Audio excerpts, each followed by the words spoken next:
সংস্কার, কোটা সংস্কার যে আন্দোলন, এই আন্দোলনে বা বৈষম্য বিরোধী ছাত্র আন্দোলন, এই আন্দোলনে কোটা সংস্কারের জন্য আমি সবসময় আপনাদের সাথে ছিলাম।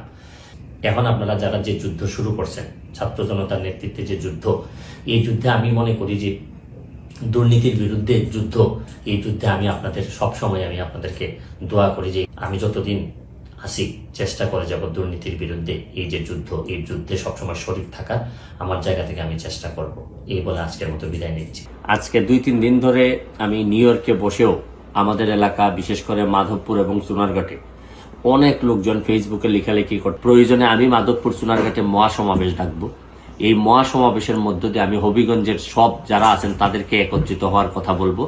আমি আরো যারা 3 জন এমপি মহোদয় আছেন তাদেরও দৃষ্টি আকর্ষণ করতেছি, চলেন আমরা একত্রিত হই, হয় আমরা মহাসমাবেশ করে আমরা নেত্রীকে জানাই দিই, প্রয়োজনে যে জায়গায় নক করা দরকার আমি এই জায়গায় নক করবো।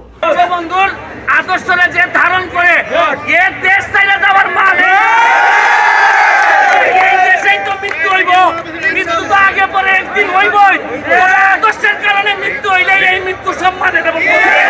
গতকালকে বিকেলে নিউ ইয়র্কে এসে পৌঁছাইছি, এখন নিজের ভাগনার গাড়িতে করে আমাকে আমার বোনের বাসা থেকে নিয়ে যাচ্ছে আমার মা যে বাসায় থাকেন এই বাসায়। যে আপনি প্রধানমন্ত্রী হয়ে যাবেন, প্রেসিডেন্ট হয়ে যাবেন, এসব বলে আমাদের লোভ দেখায়, কিন্তু এরা জানে না যে আমি স্বতন্ত্র এমপি হইলো আমার রক্তের মধ্যে বঙ্গবন্ধুর আদর্শ।